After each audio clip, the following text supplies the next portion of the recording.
What is going on, Minnesota Viking fans? Welcome to the Purple People Podcast. It is Monday, December 30th, 2024, and if you can believe it, this is our 591st episode on the Purple People Pod. I'm excited. Charlotte, what's that for? What does that mean? We are 4 minutes late. Yes. Nice. First live one, I think, a month of Sundays. That's fun. We are, yet again, we're trying this on a new platform, but I got everything situated early enough. And thanks to Kyle and Adam for helping us with the sounds and videos and stuff. I couldn't do any of that. So at least we have something that won't get flagged on Facebook now. Potentially. I don't know. Hopefully. Depends on where I stole that song from. That's Yeah, but fine. when we swapped over here, we kind of had to figure things out again. I think we're getting it under control. Yeah, I feel like there's a lot more buttons on this platform than what the old one had. There sure are. A lot more buttons, but you know what? That wasn't the thing. That's my favorite. Oh, so there was a football game yesterday, and the Vikings had to get the broom out because they swept the Green Bay Packers this season.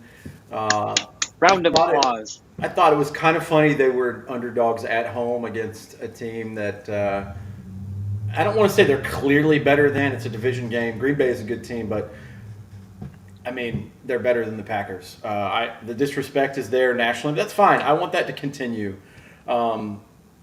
This brought them to 14-2 on the season, and now they are set up for what I think will be one of the highest rated and most viewed games in NFL history Sunday night. Everything comes down in Detroit for the NFC North, for the 1 seed in the NFC, and that's what we'll do on the back half of the show. But they played a pretty damn good game yesterday against the red hot Packers team. They were doing well. So overall, Isn't it how funny are that you? the Lions play tonight and that game really has no impact whatsoever? It doesn't matter. Yeah, it's weird. I'm not sure if I've ever seen a situation like this unfold where the team that we're playing could lose the game they're playing tonight, but it still is going to come down to the final game of the season. Like that's an interesting scenario. It still makes me want to pound the table to change the playoff format. I want the best teams in, but if the goal for every single week in the entire season is to win, why you're letting 8 and 9 teams or 9 and 8 teams host a playoff game when the other teams have won significantly more games? This has to be at least a conversation. If they say no because they want to keep tradition or whatever arbitrary bullshit reason that they come up with, that's fine. But this is a travesty that a 14-win team, at a minimum, either one of these teams is going to be 14 wins and they have to go on the road. I think that's total dog shit, and that's just my opinion. Yes, I'm biased because it's my team that could be affected by this, but I've been saying this for years. Now, yeah, you could have some classic playoff games that are, won every decade, like Seattle and New Orleans comes to mind, but environment is everything. If you win most of your games, meaning like 90% of them, you shouldn't be going on the road. That doesn't make any sense to me, and I can't be convinced otherwise. If the NFL is willing to change the playoff format by adding another team, they can change things up. Exactly, Adam. We all It's had wild. a little bit of like pushback on it. Like, are we going to dilute the playoffs? I actually enjoy this format, but it just doesn't make sense if you break it down on the easiest, simplest level. But It's wild to me that if Minnesota beats Detroit, they're the number 1 seed. If they lose, they're a 14-win team that could fall to a wild card team. That is absolutely insane. I get the teams making, but then they should do some reordering once the teams that are in are in. mm-hmm. That just makes sense. Well, and there's perks along the way for any kind of sports and game format. Yeah, when you clinch a playoff berth, that's fine. Obviously, winning a division is special, but when you're just this good, like let's take Green Bay for example. That's crazy that they've lost 5 games this year, and 4 of them are in the NFC North. That's wild, but you got to win those division games, and you get every opportunity to scout the team twice and play them twice, just like your divisional opponents do. So, I don't like it. I can't imagine. I mean, it's a definite swing. Traveling, it sucks, and if the Vikings end up having to go on the road, it's going to be tough. They're going to start out probably in Tampa Bay, and that's not going to be an easy game. We're jumping ahead in conversation a bit here, but I mean that's the difference on this team making it to the Super Bowl. You give this Minnesota Vikings squad home field advantage in the playoffs and that first round bye, they could make a realistic push for the Super Bowl. You send them on the road into a hostile environment, and it gets it's playoff football, man. Like we've been on the road in Philly before with that loud home field advantage. Like it's environments like that are difficult to play in. It's you really are rooting, obviously, for Minnesota to win against Detroit to get that clinched number 1 spot and that home field advantage heading into the playoffs. Yeah, those road games are exceptionally tough, and like I sent the guys in our chat, if the Washington Commanders defeat the Dallas Cowboys next week, the Green Bay Packers have to go to Philly, and I don't like that for them one bit. They're not coming out of Philly. And the Packers are a good team. They're a real good team. But it's pretty crazy. But 9 times out of 10, dude, especially in the playoffs, I'll give the home field advantage to the Eagles. That's a really tough environment to play in. And you know what, though? Vikings fans have shown that U.S. Bank Stadium, it gets loud. It's incredibly difficult for other teams to come into our stadium when our fans are rocking and going full force. Like, we have a true home field advantage as well. I don't know if you guys saw the post-game celebration in the locker room from Kevin O'Connell, but he talked about that. He said Minnesota only lost 1 game at home this season. And that was a goal of theirs this year, was to get that stadium back to being a place where they could defend. I like that, and I want to say I'm on record on this show to say if I was a coach, that would be the very first thing that I preach. 1A and 1B is win all your home games and win your division. If you do that, it's a big order. But if you win 8 games at home at minimum and you win all of your division games, I mean, what you have some throwaway games in there where you're like, hey, I'm hosting a playoff game no matter what. Yeah, you're going to be in the top 8 regardless. So I don't know. I do have to give a big shout out to the New York Giants, who were able to not lose every game at home this season by getting their win.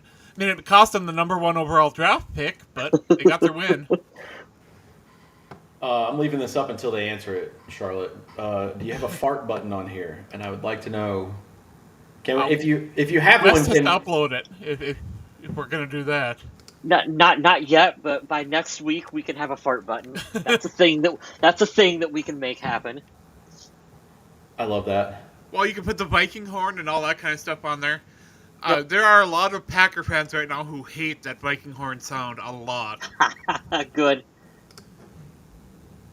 Hang the banner. Apparently, we won our Super Bowl. So everybody, if you want to put that up, we won the Super Bowl twice. I really appreciate the Packers and their fans for letting us do that. Also, in retaliation to that, to be a smartass, if that's our Super Bowl, then Sam Darnold is a majority stakeholder owner in your team after beating you in his first season here and not losing you at all. So I'd have to throw that out there. I think that's pretty good.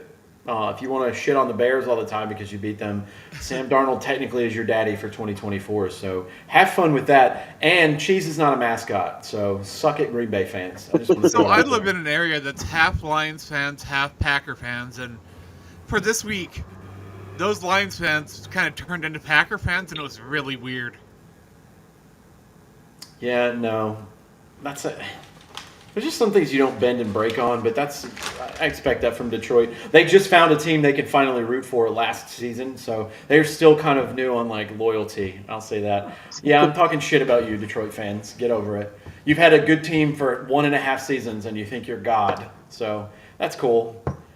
I really hope that they lose tonight. I want everything to go wrong for them in Philadelphia the rest of the way. So that's what I'm rooting for.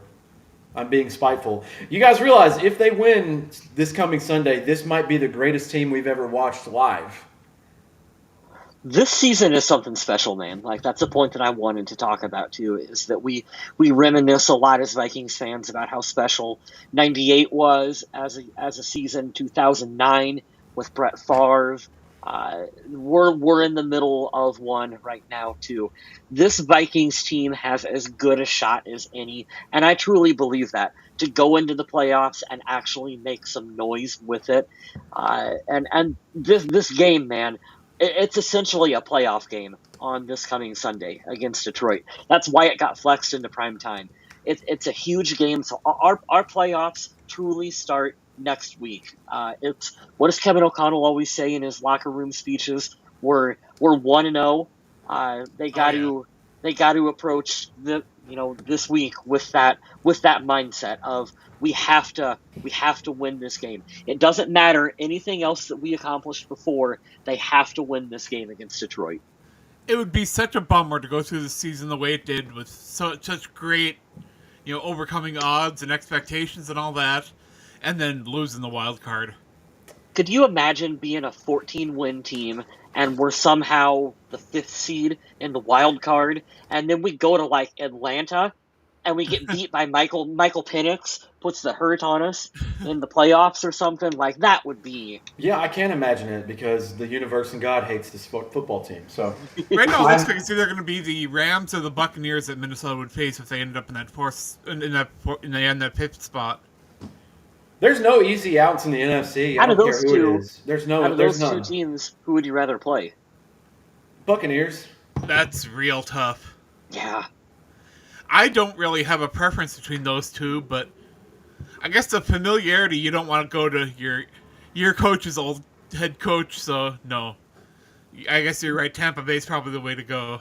yeah. I kind of feel like we don't really. I don't really want to face Sean McVay in the playoffs. So No. There's an yeah, I'll edge take. to the Rams, and they've been there recently, and they've done this and that. And um, Baker, while there is a fun chip on his shoulder, I trust Sean McVay and Matt Stafford more, so I'd rather go. Baker feels like he will throw the interception that loses the game, kind of like he did last year.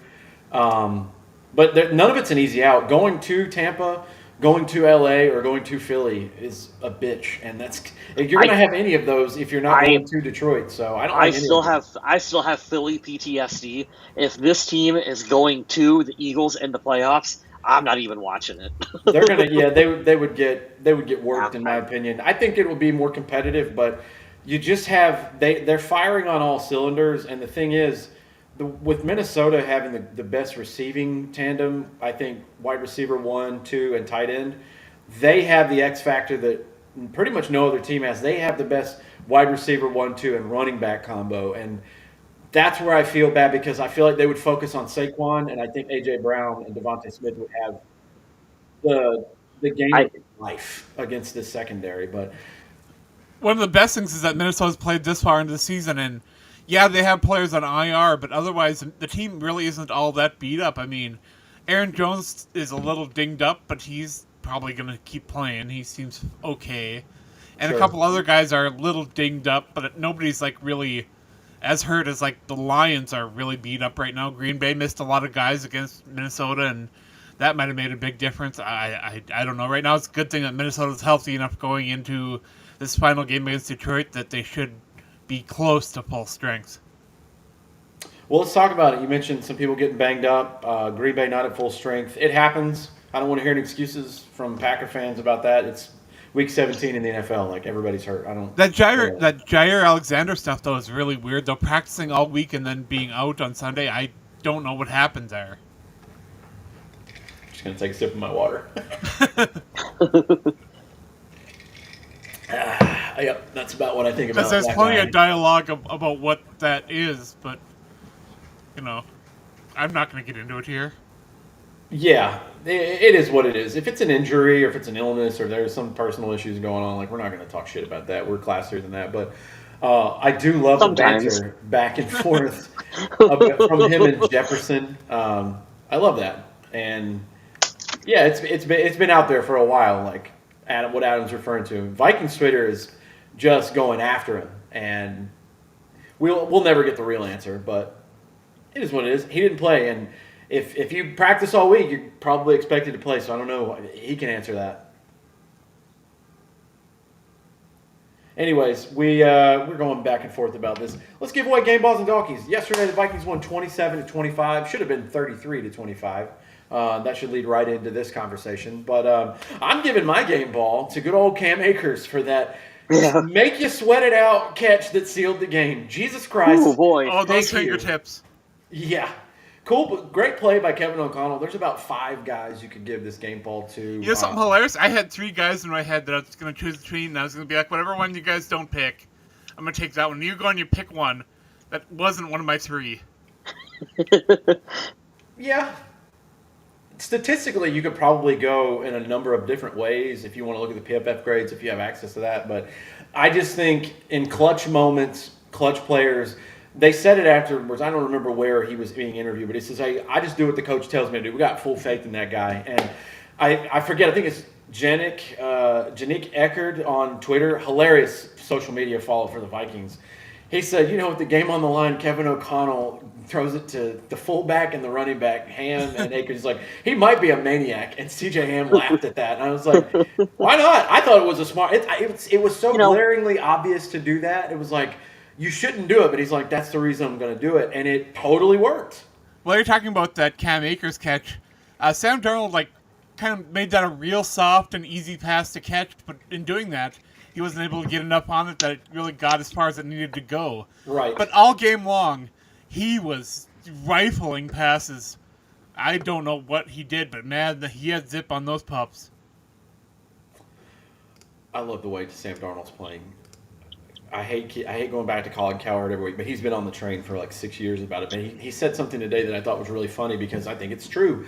They're not comparing them exactly to each other, but I think Darnold has a little Andrew Luck in him. He'll throw a pick every couple games, and it'll be like, damn, that was kind of boneheaded. And then right back, short memory. I mean, he had 3 touchdowns yesterday, almost 400 yards, 33 of 43.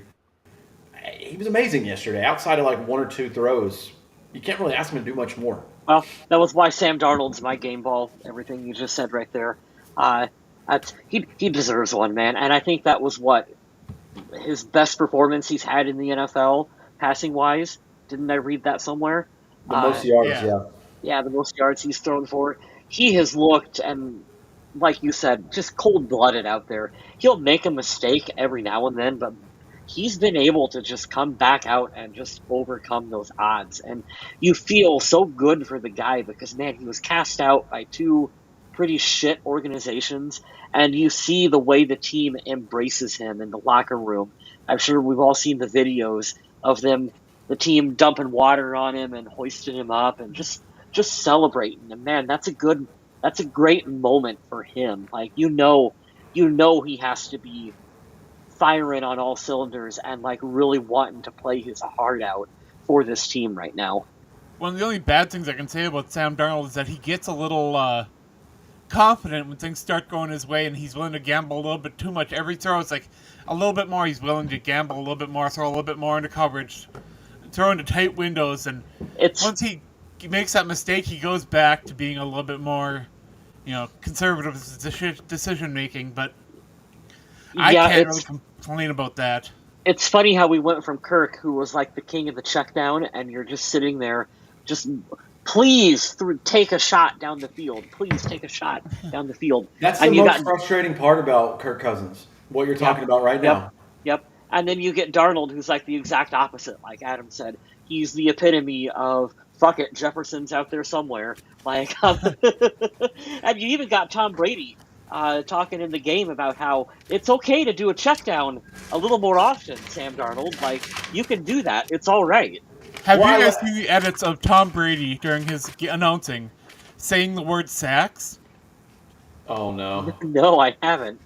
Apparently, he says it really funny. And there are people out there that just can't get enough of it. That's awesome. He was trying to make an analogy yesterday, and he kind of said it in his own words. I forget what it was. It's the teach a man to fish thing, and he said it a little funny, and I was like, I wonder if anybody's gonna clip that and put it on Instagram or something. Yeah, he didn't quite get the most. He didn't get all of that one. He didn't get all of it. He had a decent recovery, but it's funny watching him go from being the best quarterback of all time to he's definitely an amateur in the broadcasting game, but he's gotten better from week 1 to now. He's definitely improved because it was kind of rough. Did him right by teaming him up with Kevin Burkhardt because they do play well off each other, and Burkhardt's experience and his ability to work with anybody is just great. I have to say one more time, talking about the Cousins Darnold thing. We can go into it later, but I think the most frustrating part, like we don't say these little things enough, these little nuances. When we talk about our preferences, and it could be that all three of us on this show have a different preference as far as what we'd like a quarterback to do, see situationally, blah blah blah. When I say something, I think what happens is when you say something negative, people translate that a lot. The overwhelming majority of the public translates it as, "Well, you think he's terrible."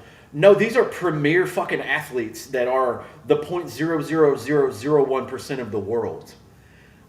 There's a fine line between Sam and Kirk, and they're close. But what I like about Sam is that you got to have a little bit of an edge, and I think with Kirk, having that reservedness of being scared of a turnover always turned me off from him. I'm not even talking about the contract and shit. Like that's a whole different conversation. But with Sam, he'll risk it, and I would rather you at least try to do, because here's the thing, and Kyle, I know you'll agree with me. We've seen Kirk rip crazy passes to people in the tightest windows, and I'm like, yeah. Where the fuck is this in the most crucial part of the game? I think of his first season in 2018 when they tied with the Packers like week 2 or 3, the ball to the end zone to Adam Thielen between two defenders going like this, and then 2019, a year later in the playoffs, he throws a fucking dime to Adam Thielen to like the 2 in New Orleans. I know he can make these throws, but for whatever reason, there's no killer mentality there that I've seen on full display from Sam Darnold. The first time as a Vikings fan since I started fully watching this team in 2009. I haven't seen anyone else be this aggressive and confident at such a high level. We've seen some guys make some boneheaded throws, but Nick he's Mullins will skillful. chuck it up there. He will, but there's levels to this, which I understand. Also, we got to let Adam get his game ball out. They might be activating Daniel Jones. They have to because of the comp pick, relevancy. That's news that came out today. I'm so pumped about that. Brett Rippon, get your ass out of here. Leave. Never. Hold on. Sorry, Adam. We keep interrupting you. Never in 100 million bajillion years should Kyle Smith have ever said that he's excited for Daniel Jones to be activated. Comp pick, man. Comp pick. We are so fucked in this upcoming draft-wise. I need this team to get whatever they can. Plus, you can't tell me Daniel Jones isn't an upgrade over Brett Rippon. What the hell is he doing? When we started this podcast, I was 100% a pocket passer guy. If we had a guy in there that would just stand still and throw the ball accurately, that was fine with me. And now as soon as, over the years here, I've realized that having that elusiveness to move around in the pocket is so much more important than just being able to stand there and deliver an accurate ball in today's NFL, because how athletic these edge rushers are, and it's really changed the way I've looked at the league and the quarterback position. Absolutely. Now, speaking of all that, I did want to give a shout-out, like Jake said there, to Jalen Naylor, who may have had the game of his career as a receiver, but I can't give him my game ball because the Vikings, they really made things frustrating for Jordan Love during Toyotathon. And I don't know if you know that narrative with Love and Toyotathon. Adam, that might be one of the single greatest things you've done in 10 years of doing this with you. Holy shit. Can someone clip that and put that on Twitter for us? He said that with such conviction, but it was also so dry, like The Office. They couldn't have been a better marriage of the way you delivered that. Holy crap. So I watched that post-game thing, and I realized that the player I was going to give my game ball to also got a game ball from Coach O'Connell. So Blake Cashman, there you go. Led the team in tackles, led the team in sacks. He got his buddy back next to him, so he was able to do more things. He roamed around a little bit more. Got called to be able to do different things, to line up near the line and actually run at the quarterback a little bit. And yeah, they didn't have a huge day on getting to Love, but it made a huge difference. What do you have, 49 passing yards or something like that in the first half? Yeah, it wasn't great. I think this is another thing, too, to your point, Adam, just to add on to that is, in years past, especially recent years, the Vikings were kind of slow to start. That's why they were in so many heartbreaking games. It felt like they would turn it on, but it was a little too late, kind of like the Packers team from yesterday. This team will stomp on your throat in the first half, and then they get to kind of play their style of football in the second half. It's been a consistent theme throughout this year. It's really weird to see them start out so damn aggressive, but it's worked so far, and I hope it continues. Whenever you play Green Bay, you got to be prepared for that surge because they are not a team that goes down easy. Mm-mm. They fight back every time, and they have every game against Minnesota recently, and Minnesota had, 17-point lead, and that was barely enough. Well, we were talking about it in our chat. Yes, we were being sarcastic, but you knew when the Vikings got off to a lead that Green Bay was going to mount a comeback. It wasn't necessarily like we had lost faith in the Vikings. Like I believe they were going to win the game, but you just knew Green Bay is a tough opponent. They're a common opponent. They're a tough opponent. They were going to mount that comeback, and it's, can you weather the storm? And I think that the difference between this team and so many other previous Minnesota Vikings teams is that there's a lot of squads that don't. There's a lot of previously good Vikings teams who find a way to lose that game. Okay. Oh yeah. That's what Kevin O'Connell is doing. That's so different, is that they're finding that consistency that they've never really had. Can they get him a contract extension like tomorrow? Like, I want Kevin O'Connell 10-year contract. Like, let's just get this. He ain't going anywhere. Don't worry about that. I'm not worried about it. But like, can we give it to him because he deserves it, man? Even if they lose Sunday, he's still guaranteed a playoff spot. This team won 14 games. First coach ever in history to have multiple 13-win seasons. He's in conversation right now for the Coach of the Year. If he wins Sunday, I think he absolutely runs away with Coach of the Year. He's going to get a nice extension. How young is Kevin O'Connell? He's like our age, isn't he? He's like mid-30s, yeah. Yeah, dude. Like, he's our Mike Tomlin. Like, he's going to be our coach for for the foreseeable future, and hopefully he's the one that can finally crack this Super Bowl curse of the Vikings. And dude, if he does that, build the statue outside US Bank. I would be so excited to never see no rings underneath a post for the Minnesota Vikings anymore. I will listen. I'm not getting ahead of myself because you should go do this too, by the way. I'm not getting ahead of myself because I really believed in the 2022 team because it was special and magical. I really believed in the 2017 team. I was heartbroken since 09. 2009 was our year, dude. Like 100%. I've said that I don't know how many times. Like, if 09 wasn't it, I don't know what else you do. But here's where I'm not getting ahead of it. Really and truthfully, I'm not even thinking. That's why I have a conversation later in the show it's easy to talk about now. I'm going to the Super Bowl. I am working the Super Bowl. Do you understand what's going to happen if they were to go and win and I'm there?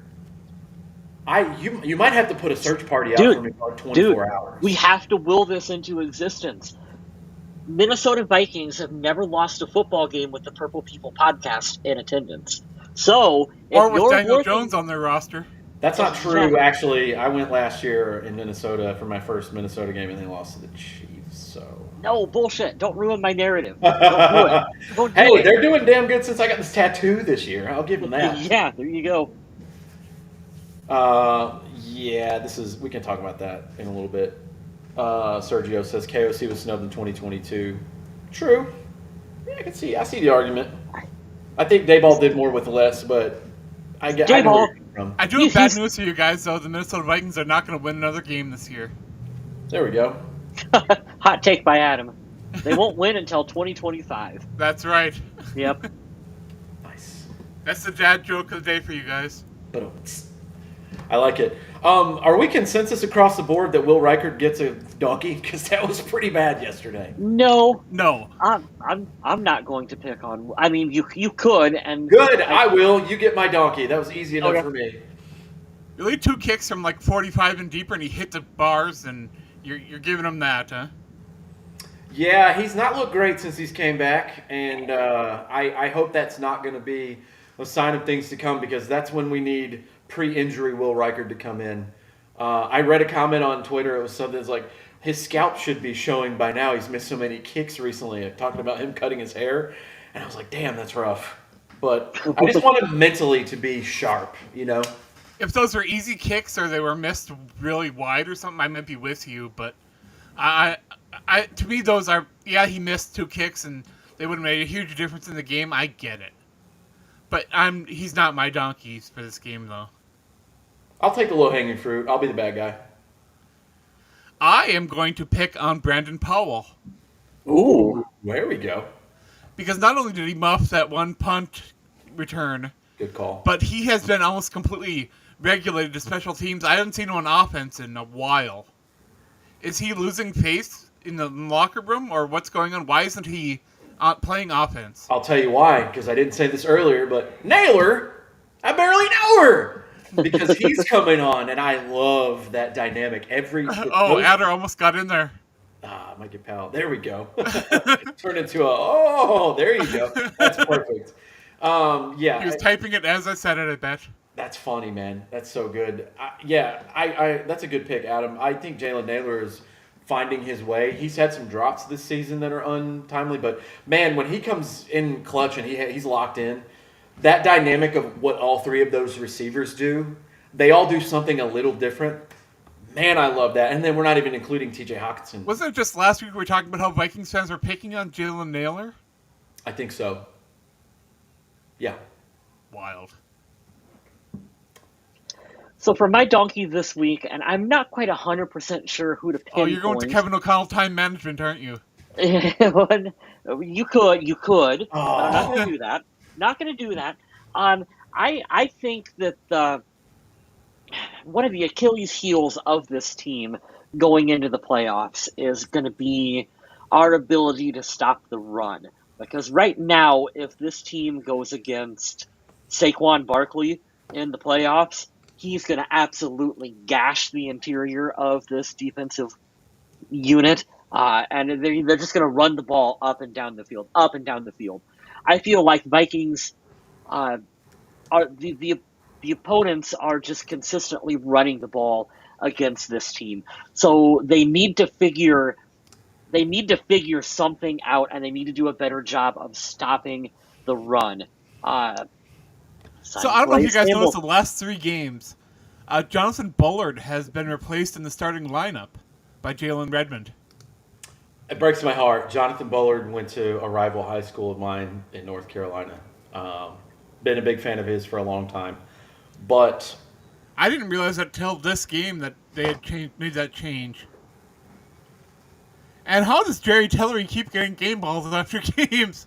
I know he punched that one out this week, but wow. hey, you know what's funny? Remember earlier in the year when I told you guys on the show, my brother said he's dog shit and we should be afraid? And he's done quietly. He's quietly had like a resurgence year. Not like he's going to draw attention from 12 other teams and get a match. No, he's had a decent year. But he's had like a redemption tour. And I thank God. These are the signings that are making Questy's case. Like, Questy and Kevin O'Connell are going to walk in the Wills office and be like, so, how about those numbers? And so I saw a list of the top free agent signings of this season, and there was no Grenard, no Van Ginkel, no Cashman. And I'm like, is this list even right? And Danielle Hunter was on there and some other players, and I'm like, I get that Sam Darnold was number one on the list. I get it. Yeah. But the signings that Kwesi made for the defensive side of this ball, huge. Big game changers. And what Brian Flores has been able to do with them has been great. Van Ginkel has been amazing on this defense all season long. Fantastic signing. I would not be surprised if he ended up getting votes for Defensive Player of the Year. Yeah, I can see that. I can see that happening too. And you know what? This is something that we have to remember long term as Vikings fans when they've taken flyers on players who have maybe not worked out in other situations, and occasionally you're not going to hit on all of them. Who was the receiver that we got from the Eagles? Rager. Rager. Yep. That didn't work out. I was going to say Hank Basket. Hank Basket, if you want to go clear back. But like they took a flyer on Jalen Rager, and it did not work out. But I understand why they took that, because occasionally you are going to hit on those It's kinds a of first ones. round And pick. Of course, you can take a Yeah, swing. they tried. It was quite a few people like Keneal Harry and all those guys. Nikhil yeah, Harry. Nikhil Harry, yeah, that's a good one. I forgot about him. yep, I get taking a look at them, bring him in, kick the tires a little bit, see what you got. Michael yeah. Floyd, he was a good one in Arizona for a year or something like that. Yeah, they've tried it before. But I think it also, to your point, Kyle, it also is coaching. I think there's legitimately two great head coaches on this team. One of them happens just to be the defensive coordinator. And this lined up in 2017. Pat Shurmur was not a good coach and in a dog shit situation in New York. But on the Vikings team with that personnel, Dude, it worked out. And I think they are in Vikings, that pocket right now. that's another one of those Vikings what if scenarios. What if Pat Shurmur sticks around as the offensive coordinator in Minnesota, seemingly the only offensive coordinator that Mike Zimmer ever got along with? I also would have really loved to see what a healthy Sharif Floyd would have been like in Minnesota. Dude, Yeah, I think he about that might all the be our time. number one, like, what if in my era of being a Viking fan. We could do the swap of we picked this guy. I wish we would have picked this guy. Like, I wish in 2011 they would have traded up 2 spots and gotten J.J. Watt instead. Hindsight is Yeah. 2020, but yeah, Sharif Floyd. That was such a sad story. What if Teddy never got hurt? That's probably the second or first like biggest Hey, question. Teddy's going to be on the sideline there next week.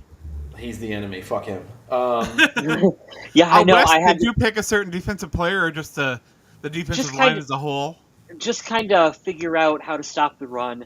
I think that's the Achilles heel of this team heading into the playoffs. I'm not quite sure who to pinpoint that on because they have talented players on that side of the field. So I don't know if it's schematically or what, but And I like Harrison Phillips, but there are times when he just seems to disappear as a run defender, and I don't like that. he definitely does. What's it gonna hurt? Do they have Okay. money? Do they have the money to sign Let's look. anyone? I don't know. Let's look.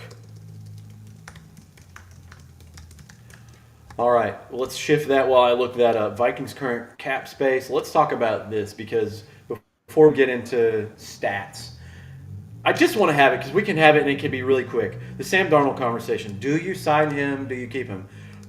You don't talk about it right now. Right now is irrelevant of anything. It all depends on the next 3 or 4 games. That's all it is. I don't care what the season looks like. Dude, you could throw 70 touchdowns in a season. If you get bounced in the wild card, it's all for nothing. He could be like Case Keenum only threw 22 touchdowns in 2017. They got to the NFC Championship game. The context of it matters in the postseason. I The keep problem seeing right it. now is that Darnold's price tag is skyrocketing. That's fine. You're willing to throw down about $50 million for him? Here, like I said, depending on what happens, that literally changes everything we're talking about. If we give out the context of, okay, they make the NFC Championship or they go to the Super Bowl, yeah, I'm absolutely good with it. I have my reasons, but I can also, like Kyle and I talked about it on the side today. Let's say hell freezes over, the Vikings win a Super Bowl. They can literally do whatever the fuck they want in the I don't care because it finally happened.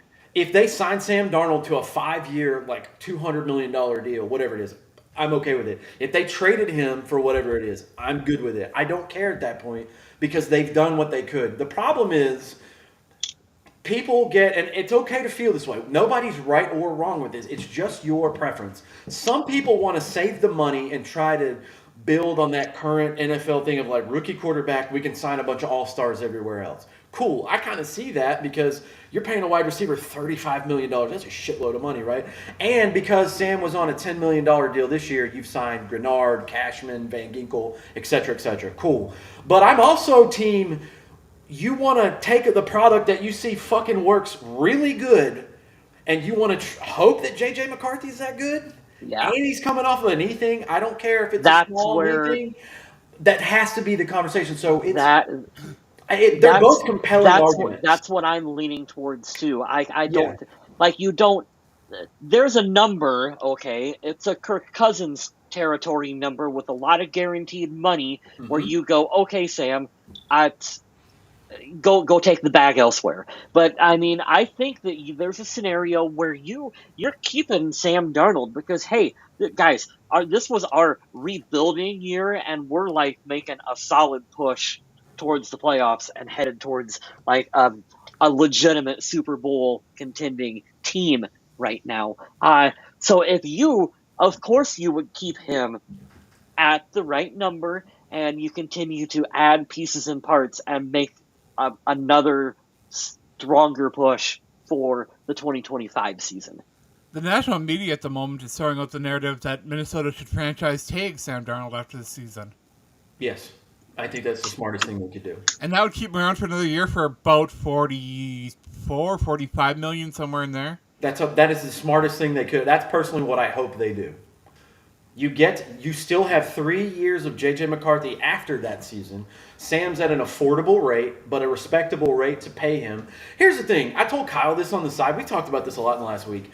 Sam Darnold's made $65 million in his career for basically being dog shit for 6 years. Now, that's not against him because the Jets and the Panthers were garbage. But it's not like the dude is hurting for money. He hasn't been playing for 6 years and he's made $10 million and his body's all banged up. Dude, he took a mulligan last year to go basically be like a Jimmy Buffett tour of like, I'm gonna sit here and be the backup and learn how to play football. Dude, he's made a shitload of money in his career, right? I'm not saying he's not worth it, but I do think that there is a happy medium because I will pound the table. Point in the direction outside of San Francisco or Los Angeles, and I mean the Rams, obviously, not the Chargers. Outside of Minnesota, the 49ers or the Rams, where is he going to go that's going to be a comparable situation where he's going to probably win a game, Correct. have a great coach, and have the weapons? There's, 32 teams, including Minnesota, 32, 31, 30. There's 30 teams out there that are set or can't afford him. So those are your three options. Do you think he wants to go risk that and be like, well, maybe the 49ers will bounce back? Or are the Rams done with Matt Stafford? Like, is he really just going to go chase money just to be shitty again? I think for him... Maybe I can bring the Raiders to a title. That's funny. But think about it from this perspective, too. And I hate to bring Kirk into it again. I felt like, and I could be dead ass wrong here. This is me, pure, wild, shitty speculation. I feel like Kirk didn't care as much about losing because he's like, oh man, we'll try again next week. Like, Sam has a way bigger competitive spirit from my observation. I bet you he's sick and fucking tired of losing. I bet you he is so tired of being on shit teams. And when you dangle that in front and say, well, you can get paid $58 million to go play for the Raiders, it's like, yeah. This is just funny because it happened in the news today, right? The Jets are thinking about interviewing Rex Ryan again or Ron Rivera. It. Ron Rivera. Could you imagine if they're like, we'll pay you $50 million a year to come here? And he's like, I'm going to go play for that shit? I'm good. I'll play for 42 at Minnesota because I know... Not Ron Rivera, but yes to Rex Ryan. The NFL was... No, I'm serious. The NFL was better when Rex Ryan had the Jets playing playoff football. Like, that was entertaining. That was good stuff. And he did that with Mark Sanchez. I just love those edits of him looking at feet pics on the sideline. That's like back in the day when Andy Reid first got picked up with Kansas City. Everything was a Waffle House menu. Right. It's so good. But no, I tell you what, dude. Here's strictly my opinions, guys. I'm passionate. You guys know that. I think that's what I bring to the show. I'm so loud about it. But I am trying to think of this from a constructive side on all points. I really think this is an avenue and an option where it makes sense for all sides. Okay. But it really depends on what happens in the next month. Here is the thing, as Vikings fans, that we've never said out loud because this has never really happened in our lifetime. The last time the Vikings were in a Super Bowl, 1977. That's before all of our times here on the Purple People podcast. The Vikings are in a Super Bowl window right now. Right now. We haven't said that out loud. We don't say that out loud because we're always talking about next year. Well, next year they have a lot of cap space, and next year they can do this. And next year if they hit on this draft pick or that draft pick. And I think it's really important to shift our narrative as Vikings fans and say that, hey, our Super Bowl window is right now.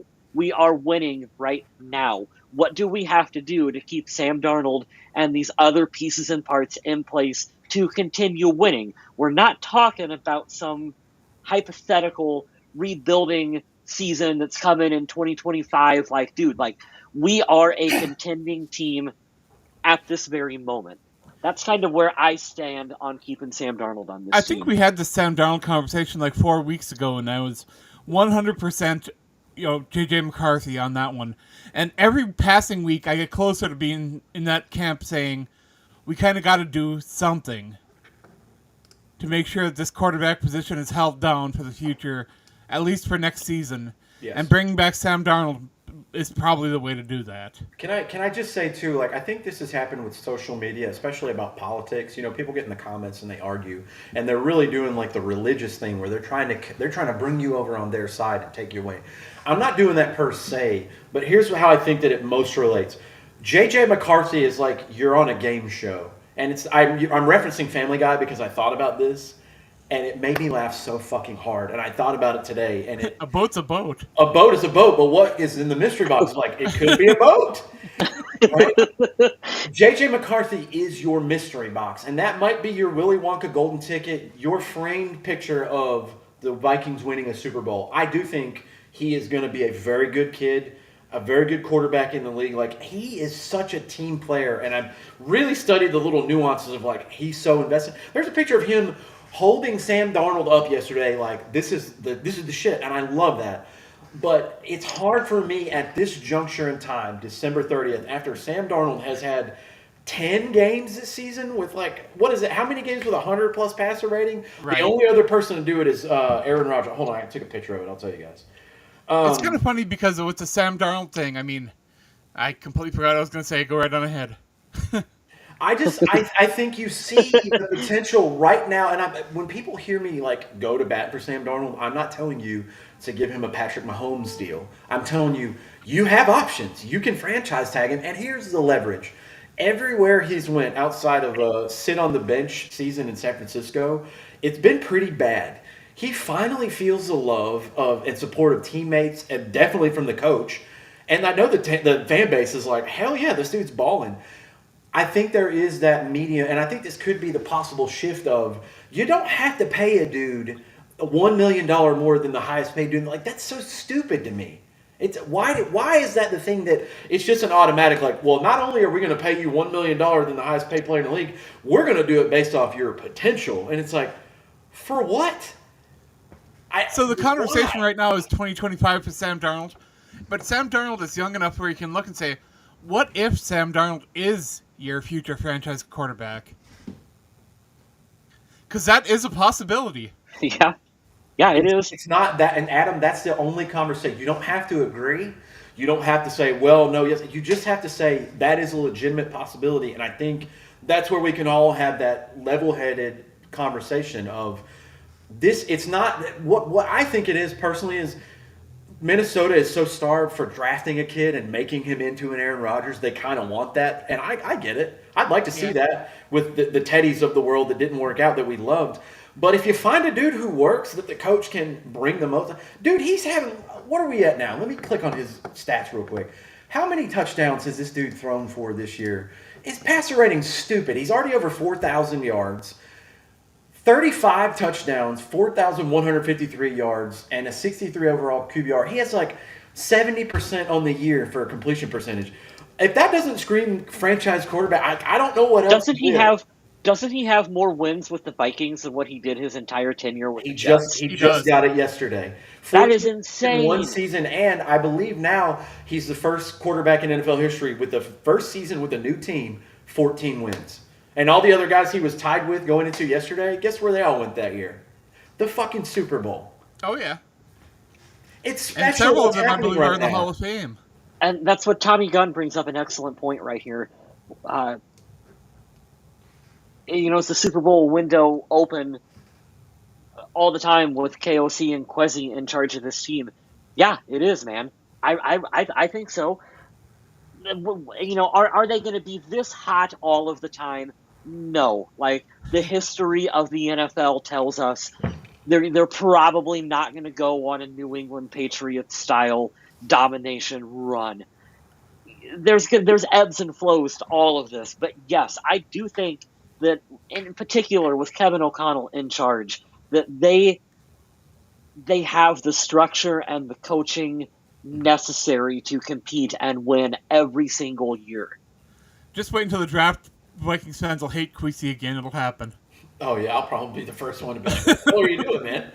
Why are you taking a tight end in the first one?" Like, I don't know. I'm just throwing out a position, but that's fine. Saw this yesterday. Adder says Sam Darnold is younger than Joe Burrow. Dude, he's entering into his prime. If there was an extension of like a nice deal of 3 to 4 years, you will get his prime years. He's only what 27 years old. Oh my God, really? 27 Right. years old. He was born June 5th, 1997. He'll be 28 going into next year. Are you kidding me? And also, when you think about it, Sam Darnold he doesn't have as much tread on his tires as a lot of people think. I mean, he sat most of the season in San Francisco too. So, I mean, he's not that used up. He's not banged up that bad. He's not hurt that He's bad. not getting the shit beat out of him like Matt Stafford was early in his career. And I'll tell you this, back Or when like Caleb Williams is this year. Oh my God. I feel pity for him actually. Colin Cowherd said it today, and it's funny, man, doing that Andrew Luck reference. He goes, Sam Darnold reminds me of like a linebacker playing football. Yeah, he's what, 6'3", 225. He's like, but it's the mentality. He's like, he has a grit and a toughness to him. And seeing, like you guys said earlier, once he gets rolling, dude is like, I'm Brady. I can do whatever the fuck I want. I need that in my quarterback to win games. Yeah. You don't think that Josh Allen doesn't think like that? Lamar Jackson, Patrick Mahomes, Joe Burrow definitely thinks like that. I need a guy that thinks like us that. gingers got to stick together. There you go. I Andy Dalton. the beige water pistol. He's got a great beard as well. That's an underrated quality. All I'm saying is, if you want to strike gold when it's hot, there's nothing wrong with that. And that there is a world where we all can live and still have J.J. McCarthy in a few years. It's still possible. Sam Darnold. I mean, unless he's given an insane contract where even Kevin O'Connell would have that conversation where he's like, dude, you'd be stupid not to take that money and run. Like McCarthy ain't going anywhere anytime soon. Yeah, that's where 100% where I was going at him. He's not this city, the locker room, the fans, the coaching staff. They've embraced him in the way that no other franchise has done. We'll just rewatch that video of the team celebrating that victory with him. It's like that has to be that he's not leaving this. Come on, man. Like what other opportunity is he going to go to that's going to present him a better chance to win a Super Bowl than the Minnesota Vikings? That's why I fully believe they'll find a way to meet in the middle. I don't think you slap him in the face and be like, "We'll give you $30 million." That's not enough in the salary cap era. That's not the. Oh no, boy. we lost Kyle Smith. Smith's done that weird thing with his mouse that makes the window close. Yeah, That's what happens with him. But he's right. I mean, with the salary cap and the teams the way they are, spending on a quarterback has gotten to be absolutely insane in the NFL. And these price tags that are being attached to these quarterbacks are astronomical, and bringing in a guy that can handily lead your team. Sam Darnold can lead your team. I know the narrative coming in is that Sam Darnold was going to be this like joke in this 6.5 win Vikings team and all this kind of stuff. But yeah, that's not the way it is. Kyle talked me into it. My computer is nice. I got it during COVID, but I got it like as a Craigslist purchase. So I probably need to upgrade in the future at some point. I just got myself a new MacBook Pro, so I might start potting from there just because it's newer. But I had that thing on the Apple mouse here where we knew it. I knew it. when you Adam swipe, Cole. and I was like, "Damn it! I forgot to turn that off." I didn't rage quit. That's hilarious, though. Adam. Damn it! I got to figure out how to take that off there. I'm turning into a boomer with technology, and I hate it. I'm going on vacation soon, and I am going to be a little far away, so I'm going to have to stay up late, and I don't know how I'm going to do the podcast, but I'm very upset that I'm going to have to get up early in the morning to watch this game Sunday. I'm happy that they got flexed. I think they deserve it. I think this will be the game of the year. But, man, when I realized that, I was like, of course I'm leaving. Why wouldn't that be my luck? And that Like I said, transitions to this. like I said at the beginning of the podcast, the playoffs for the Vikings start this week against Detroit. It's a playoff game for us. And I don't want to be complaining, but I could kind of use that bye week off to relax and reset and all that. That wild card weekend, I could use that off. So Minnesota, please get that win. Minnesota had that early bye. Our bye was in what, October? Yeah, early This October. year? Holy Dude, shit. Like they could really use that bye week to rest up and get healthy. And to your point, Kyle, what I want to see through the playoffs, no matter if it starts Is wild card Daniel weekend, Jones, Daniel 100% Jones of the time. do the shocking move, Kevin O'Connell bench Sam Darnold and ride with Danny Dimes. You just want to see that High School Musical celebration again. I know, dude. They keep picking these things. Like, I'm glad they like it, but I don't really care for those movies. I'm a little old for that one, but I'm glad the kids like it. Yeah, whatever. If that means you got a turnover, do whatever dance you want. I don't give a shit. I don't care. That's cool. I didn't know Camp Rock either, so I don't feel that bad. We're all old because to me, comedy movies are like Billy Madison, Happy Gilmore, Ace Ventura. stuff like Ace Ventura. Darnold had Kyle to make sure he didn't finish that state. That's hilarious, dude. You guys rule.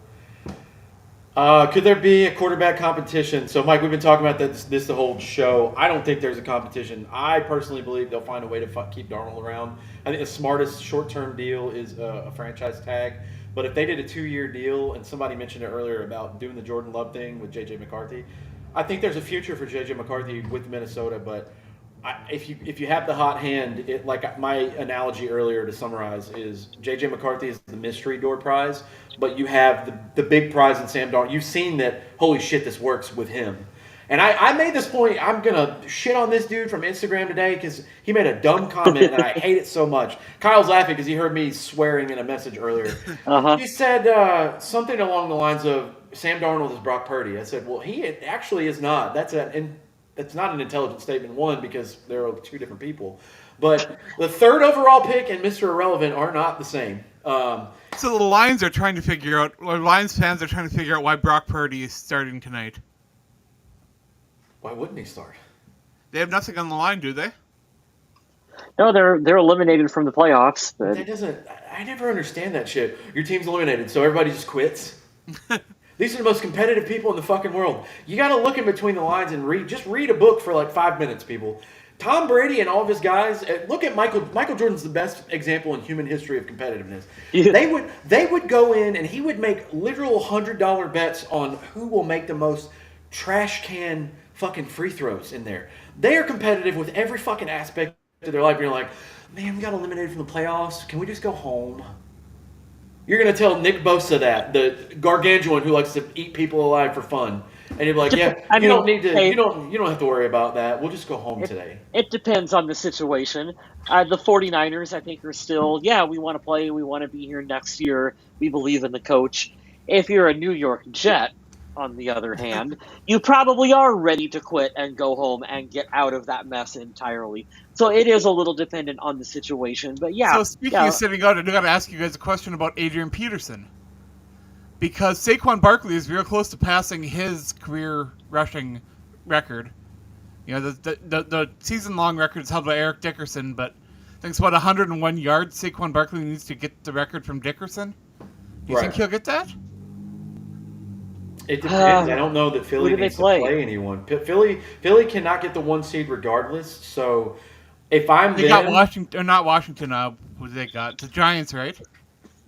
Yeah, it would be against his former team, but I think they're locked in at the 2, and I don't see a reason. Right. I think you just. Are you going to try for the record? Yeah. You can, but what if he got hurt? Yeah. That would be very stupid. I would throw Kenny Pickett and all the backups out there and be like, hey, this is our mini bye week. Get it figured out. Plus, Jalen Hurts is still in concussion protocol, I believe. He's not. I wouldn't play him regardless. If your starting quarterback's not playing, like, you're just going to pound the rock just to get a record? Like. But it's kind of wild sitting here remembering how special that season was with Adrian Peterson and how Saquon Barkley is doing that this year. It is, but I'm going to be an old head now and be like, he needed 18 games to do it. No, Saquon is an all-star, A-plus human, and if he gets the record, I wouldn't be upset. I think it would be smart football-wise if they just rest their people because Hurts is still in concussion protocol. You saw that? Did you guys see the funniest? I thought Daniel Jones tripping himself on that like a throw? 60-year-old. Yes, I thought Daniel Jones tripping himself on a 60-some yard run was the funniest thing I've ever seen. Besides the butt fumble, Kenny Pickett super gluing the ball to his hand and throwing his own self into the ground with the ball in his hand might be the funniest thing I've ever seen a quarterback do. If Jalen Hurts isn't playing, like, what are you doing? Just, hey, all the third and fourth stringers, good luck. Let's see if you can beat the Giants starters and get your people ready because It's I don't it's know. not in the same conversation as those, but it's top 5 stupid bullshit that the quarterback's ever done. Dan Orlovsky running out of the back of the end zone, getting chased by Jared Allen. And Jared Allen getting a sack for that. Yeah, Oh man, like that's up there or down there, depending on how you want to look at it. it's so funny. So week 18, the Green Bay Packers play the Chicago Bears, and if the Chicago Bears lose that game, they will be winless on the road this season. Fantastic. I hope they Woof. lose. Woof. Goodness, that's terrible. And it's weird sitting here about how we were heard about how the Bears were going to be this team to reckon with in the NFC North, and how the Vikings were going to be the bottom feeders, and we're sitting here talking about this. I bought into it. I really thought that the Bears were going to be much improved this year. I really did. I did too. It shows you how much the media affects this stuff. But it also shows you that not everybody knows everything about all the information in football. Vegas had this team at 6.5 wins, and they look like fucking idiots right now. They and do. It just proves to you, like, even the guys that have inside information, these are the guys that are in line and in, not physically. I know this is going to sound dirty, and you can laugh at it. But metaphorically, these are the same guys that are in bed with all the people in higher ups in the organization, like the Adam Schefters and the Ian Rappaports. They have Right. all the information like that, and it's like, how do you guys miss this so badly? What was it about this Vikings team that made everyone so afraid? Like why? Sam Darnold, and they thought name bias and recency. They thought losing Daniil Hunter, Exactly. and only adding the B plus guys, like that. You didn't add. you're not- You didn't add like a premier pass rusher. You added 4 really good starters, but you're like, well, I don't know. And then like, oh, you added Stephon Gilmore, but he's a little old. As opposed to who else do we have? We had a cornerback fucking die, and then an ACL was torn in preseason. Like, we have to add somebody. And I don't know why, but Sam Darnold And being the one, and that's kind of justifiable. And I also feel like we knew Daniil Hunter was a great player for the Vikings, but didn't the 3 of us also kind of know that he wasn't a 100% scheme fit for what Brian Flores was wanting to run? So yes, you were letting a good player go, but you're adding in players that were more versatile with what Flores wanted to do. So you're He actually also didn't really have that running buddy opposite him either, so that Yeah. wasn't good for him. Mike, we're with you, man. This is a special year. Just need to see them have postseason success, whatever that means. I think they need at minimum 1 playoff win. 2 would be ideal for this team, given what they've shown and their potential. What they have to do is they can't really change their identity. If they can play perfect football like they have, they're the only team in the league with a turnover in every game this year. I really truly believe they can go to the Super Bowl. Now it's going to be tough, and there are going to be some nail biter, spike your heart rate games because that's what they do. But they've shown the formula that they use can work as long as they can get rolling early. And it starts on Sunday, like Kyle said. If they can beat Detroit in Detroit, get the 1 seed, the sky is the absolute limit for this team. I mean, Minnesota's already lost to Detroit and Rams, both teams, NFC playoff teams. Mm-hmm. And the Eagles are scary. Yeah, There are some teams in there that are going to be real road bumps and present real challenges, but I have no doubt that Minnesota is going to be up for those games, and they're going to be fighting the whole way. I'm excited for this. I think this team feels what's special. I think the 2022 magic that was there, they have the personnel. They absolutely have the better defensive coordinator to do this. They just have to play sound. And this is going to be the most generic Bill Belichick thing I ever say. If they play fundamental, sound football and they just don't get ahead of themselves, don't let the moment be too big, they can beat any team in the league, including Kansas City. They'd have to play damn near perfect, but there's something special about the way this team is built, man. And they have, like I said earlier, they have that nice little formula and mixture of the defensive coordinator probably could be a head coach. We got a great quarterback room, including the coaches in there, like tailor-made for Sam Darnold. And that relationship between coach and quarterback, I think, proves that the whole tenure of Mike Zimmer here was cancerous, because in 3 years, he's done more than what Mike Zimmer could do and have a better relationship with the most important position on the team. Like, you won't be able to pound the table enough for that. How you don't have a good relationship with your fucking quarterback is insanity to me. Here's what's, and I know we're a little ahead of ourselves with this statement, but it would be insane. The Vikings are paying Sam Darnold $10 million to be here this year. Could you imagine if he, on that contract, wins a playoff game and that matches Kirk Cousins' playoff win total based on what they paid Kirk and the duration he was here, and like Darnold comes in one season for $10 million and like matches his production? I just want to mention one more thing from this game that happened here on Sunday.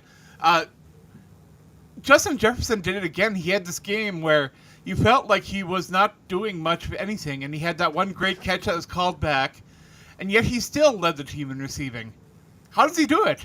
It's so quiet, and he's putting up yards, and you don't even realize it. It's the big moments, right? You want to see the gritty, you want to see the crazy stuff, but what's happening is he's getting all the attention, and you have those splash plays like Naylor getting open. We haven't even talked about this one yet. We mentioned if you watch those defenders on that Naylor touchdown, they were both staring right at Jefferson. Well, not even that. That's a good point, Adam. I'm getting to something else, but we talked about C.J. Ham. We talked about Cam Akers.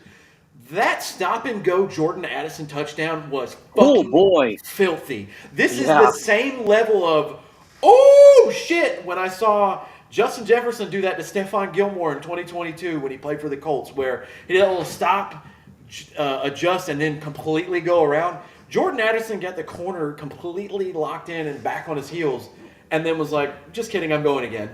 But dude, that was the Addison nastiest I don't route. think he was even really that open. Who? Addison on that play. I think he might have stopped. Maybe he didn't get enough acceleration and he had to dive, but that concept is filthy. I couldn't believe that he went for that ball, and I was like, oh, oh my God, he caught it? But how sad would we have been if he would have dropped another one in the end zone? Oh, that sucked. Yeah. I like this kid a lot, man. He's good for what he does on this team. You know what? Green Bay overcommitted to defending Justin Jefferson in that game. Teams are doing that all season long. Yeah, to the point where I think it's hurting them, and I mean it's a benefit to the Vikings, obviously, but so much attention is going to Jefferson that you're right. There are other plays that are they're an absolute bust in coverage where you're seeing players being left wide open because of it. Are you recording from a racetrack, Smith? Yeah, there's one out here. It's called Broad Street in Richmond, Virginia. The great thing is there's no entry fee, and you can just do it whenever you want, all the time. Pretty great. So this will be the most negative thing you'll hear me say about Justin Jefferson. I dislike the wiggly finger celebration first down thing that he does. It's the Little Rascals. I think it's stupid. You've never seen this before? Yeah, I don't like it. I think it's dumb, but he can do whatever he wants because he has a lot of money and he's a fantastic player for the Vikings. Kyle West, Boomer aficionado on the Purple People podcast. That's the only Boomer comment I've heard you make in a while. That's great. But I like that you said the same thing that I feel about these celebrations. We got our first comment from Facebook. Hi, Michael. Nice. Yeah, they're doing the Parent Trap. I'm like, you guys like that movie? Maybe I'm just old. I was like, oh, that's kind of lame. But like I said earlier, I'm with you, Kyle. If that means they're getting a turnover, dude, you can do the fucking Macarena with a hula hoop. I don't give a shit. Do whatever you like, man. This team's on a roll. At least they're not Deion Sanders' kid getting absolutely blown out in their playoff bowl game and then scoring a single touchdown and celebrating like they did fuck all. Like, come on, man. Dude, Come that on. that whole there's such a pocket of people who bring the heat on themselves, and then they get all butthurt when you talk shit about them. It's like, dude, you ask for the attention. Don't ask for the attention if you can't take the smoke. Because if you're not Tom Brady, if you're not Patrick Mahomes, and you fuck up, the internet. I don't know if this is your first day on there, Dion. The internet is ruthless. Your Was kids it like? should know that. What was it like? 37-7 with the game almost over when they finally scored, and they're out there celebrating. Like, have some awareness as to what's going on around you. I don't understand it. All right, we should probably start wrapping this up and forget about stats because we are running real late. But I do have to ask you guys, because I saw the movie trailer for the new movie Monkey Man, and I got to ask you guys, do you know who Robbie Williams is? Robbie Williams. I feel like I've heard the name somewhere, but I no.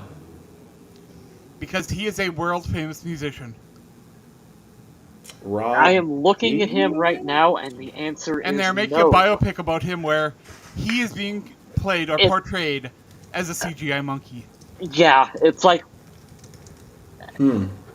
It's weird. It's weird. But yeah, Adam. he is huge worldwide, but most Americans have never really heard of him or aren't familiar with his work, so I had to ask you guys. And I especially wanted to know Smith because he is so tied into the world of music. West, no offense, but when I ask you about current musicians, you usually don't know. I don't... Anything past about 2001 or 2002, I don't know. But yeah, I mean, I'll have more stuff up on the Viking Age here soon. And we will definitely be back here next week to talk about that game against the Detroit Lions. That should be one huge heck of a contest. You can check me out at MN Viking Zombie on all social media channels. I am around. Hit me up. We'll talk about wrestling. We'll talk about football. We'll talk about video games. We'll talk about horror movies. We can talk about anything. Kyle West, is this how you spell vaguely on your thing? I need to know. I score vaguely. Yes, that is correct. There you go. You can follow Kyle West here since we are hopping off for this Monday Night Football game. Blue Sky. Check him out. Blue Sky, vaguely square. Give me a follow, why don't you? And I see our YouTube popping up, and I do appreciate that. And we had a couple people hop in from Facebook, and that was great.